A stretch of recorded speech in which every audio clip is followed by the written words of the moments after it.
22 जून को apex committee ने मुल्क के शुमाल और जनूब में बढ़ती हुई दहशतगर्दी के पेश नज़र ऑपरेशन अज़म इस्तेहकाम का फैसला किया। 25 जून को वफाकी काबीना ने भी इस फैसले की मंजूरी दे दी। इसके फौरन बाद पाकिस्तान तहरीक इंसाफ और जमीयत उलमा इस्लाम समेत कुछ कौम परस्त जमातों और ग्रोहों ने खैबर पख्तूनख्वा में जरगे शुरू कर दिए। असद कैसे की मौजूदगी और इमरान खान की रिहाई के मुतालबे से इस सियासी तहरीक की भाग दौड़ तहरीक इंसाफ के हाथ में नजर आए। ताहम अज़्म इस्तेहकाम की मुखालफत के लिए दरकार अफरादी कुव्वत मौलाना फजलुर रहमान के कब्जा कुदरत में है। मौलाना साहिब 20 सितंबर 2022 को पीडीएम के सरबराह मुकर्रर हुए। ये बताना मुश्किल है कि उन्होंने पीडीएम से रास्ते कब अलग किए। 2023 के अवाखिर तक मौलाना की जमात पे दर पे दहशतगर्द हमले हो रहे थे। जुलाई 2023 में बाजोड़ के एक जलसे में हमले में 50 के करीब सियासी कारकुन जाँ बाग हुए।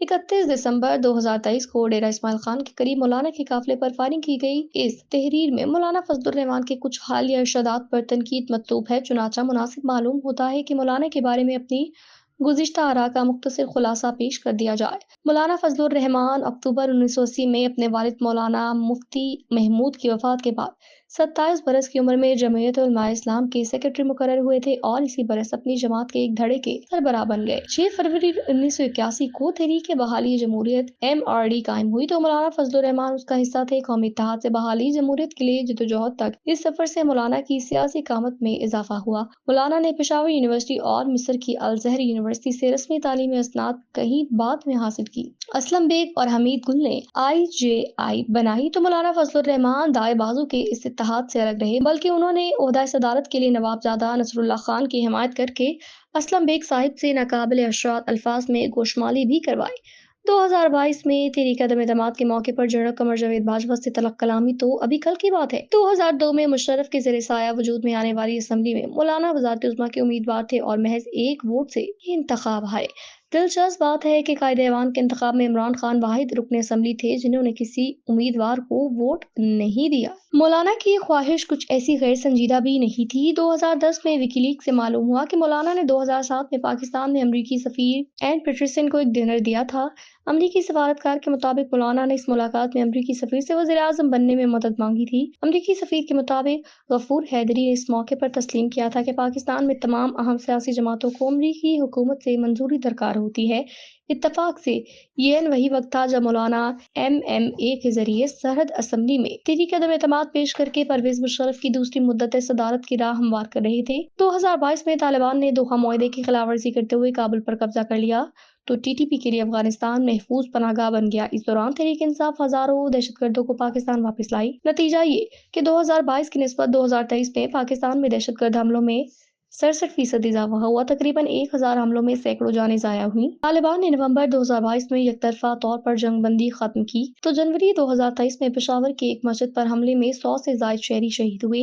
2024 के पहले 5 माह में पाकिस्तान की सिक्योरिटी फोर्सेस पर 300 से ज्यादा हमले हुए। 7 फरवरी 2024 को पशरीन और किला सैफुल्ला में 28 मासूम पाकिस्तानी शहीद हुए। दिसंबर 2023 में डेरा इस्माइल खान में 23 फौजी जवान शहीद हुए। 7 मई 2024 को एक हमले में 5 चीनी इंजीनियर्स हलाक हुए।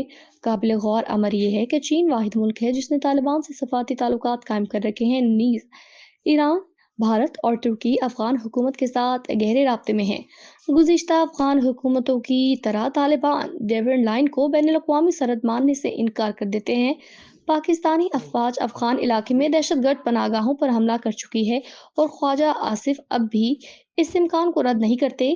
ऐसे में मौलाना फजलुर रहमान ने 2 निहायत खतरनाक बयान दिए हैं। दीर में कहा कि हम सारे पाकिस्तान को अमारत इस्लामी बनाना चाहते हैं क्योंकि ऐसा करना करारदाद मकासद का मंतकी तकाजा है। पेशावर के जरगे में फरमाया कि वो चंद रोज में जनूबी खैबर पख्तूनख्वा में अमारत इस्लामी कायम होते हुए देख रहे हैं। मौलाना को तो पाकिस्तान की सरजमीन पर इमारत इस्लामी के गुमराह कुन नमूने के तस्वुर से ही तड़प उठना चाहिए था। ये तो नरम तरीन लफ्जों में खुली पाकिस्तानी दुश्मनी है। करारदाद मकासद का इमारत इस्लामी जैसे फरसूदा तस्वुर से कोई ताल्लुक नहीं। पाकिस्तान की जमीन का एक इंच टुकड़ा किसी बहुत गलत ग्रोह के सबूत नहीं किया जा सकता। ये जुर्रत तो 1971 में मुक्ति बाहनी को नहीं हुई। मौलाना फजलुर रहमान हमसाया मुल्क ईरानी हुकूमत और अफगानिस्तान पर काबिज ग्रोह को मसावी हैसियत दे रहे हैं। ईरान की खुद मुख्तार कौमी रियासत पाकिस्तानी सरहदों का एहतराम करती है। مولانا فضل الرحمان نے پاکستان کی زمین پر عمارت اسلامی کا شوشہ چھوڑ کر قومی سلامتی کو شدید اذیت پہنچائی ہے۔ یہ سیاسی اظہار کی آزادی نہیں بلکہ ہمارے دستور کی بدترین توہین ہے۔ ریاست پاکستان کو مولانا سے سوال کرنا چاہیے کہ عزم استحکام کے مخالفت ان کا جمہوری حق ہو سکتا ہے۔ پاکستان کو عمارت اسلامی کے خواب پریشاں میں بدلنے کا حق انہیں کس نے دیا؟